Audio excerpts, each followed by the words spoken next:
Let's take a look at Endless Sunfury, the TBC realm that they opened on October 20th. That's TBC on a Wrath client, so you need to download a Wrath client to get in here. Right up front, I spent a little bit of time here, not a whole lot, but there are some things I could figure out about this server and some things I could not figure out. Let's go over the highlights first, though. It's PvE with opt-in PvP. In other words, there's no PvP. It's totally cross-faction. Rates are 5x, which is pretty high. What else? 2x on vanilla professions, 3x honor rates, 2x quest item drop rates, 1.5x on loot drops, green and blue. They do have a cash shop for transmog, mounts, tabards. It's not pay to win, so that's fine. I think there were some people complaining this is just a cash grab. I doubt there's that many people spending money on these things as of yet. You know what's really helpful though is to buy that bag. That bag was at 36 slot or something like that. That's really nice to have. I mean, I wouldn't buy it, but I'm sure some people would.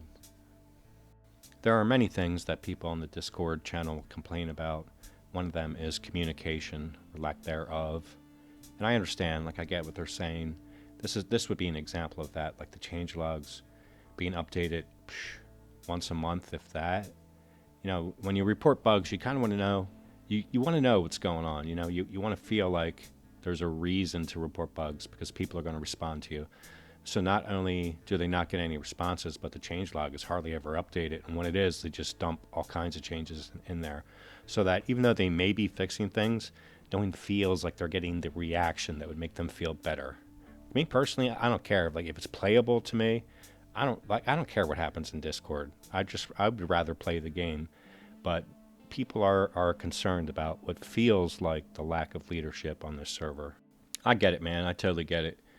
And I have to note, just generally, people on these private servers, the ones that argue or complain in good faith is actually a pretty small percentage of the overall bitching and moaning. And of the ones that argue in good faith, they sometimes find it hard to make a distinction between their personal experience and what they presume is an activity at large. This one time, this one thing happened to me, therefore it's happening all the time and to everybody. That's a common thing that people on World of Warcraft do. That's a common thing people do in general. I do agree, I do believe it's an observable fact that there is not a great deal of server ownership's involvement with the community on Discord or on the server, particularly in World Chat. And that World Chat thing's a different subject altogether. When it comes to crashes, it definitely is an issue. People complain about this. I saw 5 crashes I played there over 3 days, but total I played, 5 hours. I saw maybe 4 crashes. 2 were nothing big. 1 was a couple of minutes, and then another was for a really long time.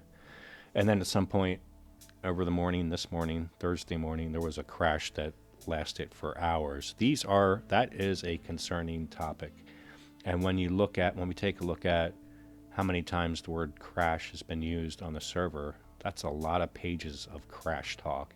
And a lot of those responses were taken up by memes and giant wall of text reposts. So, what's it say, 132 pages, something like that. There are a lot of pages, a lot of concerns about crashes. This is a legitimate concern.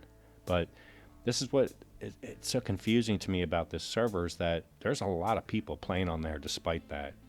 I can't exactly quantify how many people, but we can take a look at it. And there generally are not any announcements to the community about the crashes. Very rarely, apparently. They just happen, and then they're just fixed at some point. And the community doesn't know anything about it. Multi-boxing is apparently legit, because this dude has 5 or 6 level 61s. Here's a pretty cool menu they added into interface. This will enter your status on Discord, get you out of World Chat for many people that want to change your field of vision, your distance, all in one little window. That's kind of cool. While we're on the subject of World Chat, it's not that bad. It's not any different than on any other server.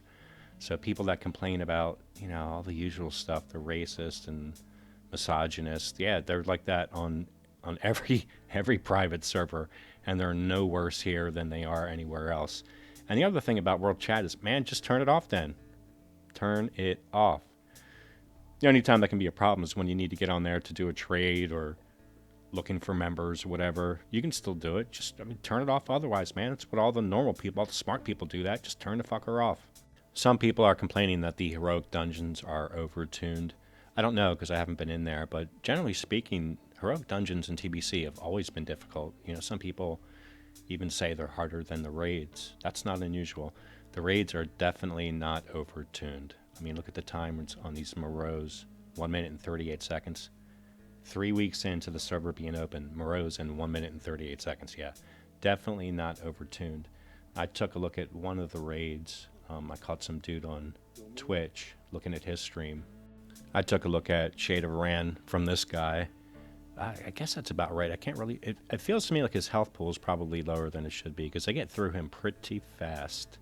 I think they saw 2 flame wreaths and 2 arcane explosions, and then it was over.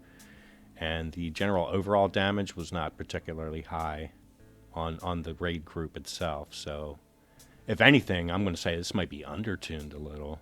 Plus, dude, you're a rogue. Why do you have all this stuff on your screen, man? He's a rogue. All you need is like a damage meter and a threat meter. Why are you looking at everybody's health pool and their targets and stuff? What kind of rogue are you? The talent tree is TBC talent tree. I don't know how they did that. I don't know anything about programming, but how do you have a Wrath client and make it a TBC talent tree? I don't know how, but that's what it is. I did try to figure out what the population on this server is, because that's one of the big issues, isn't it? Everybody's always worried about server pop. I could not get census to work for a couple reasons. One is because the population's all mixed, like Horde and Ally are mixed together.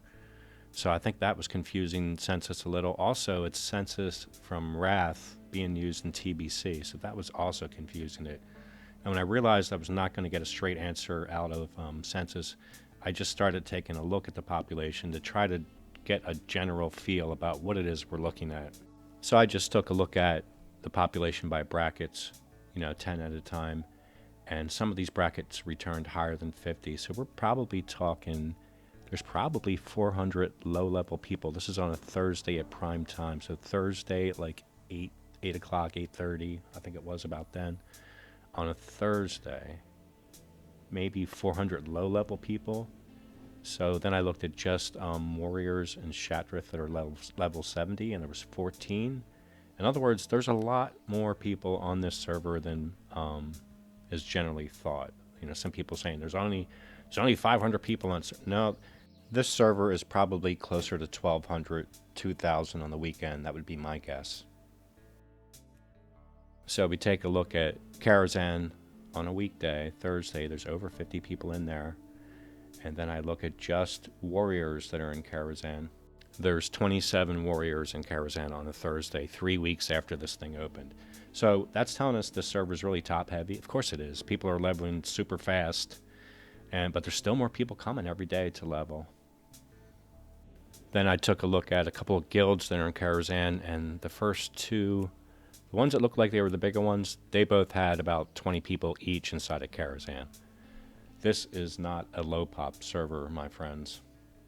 And it's not just big guilds in there. It's a ton of different guilds. There's all kinds of people in Kara.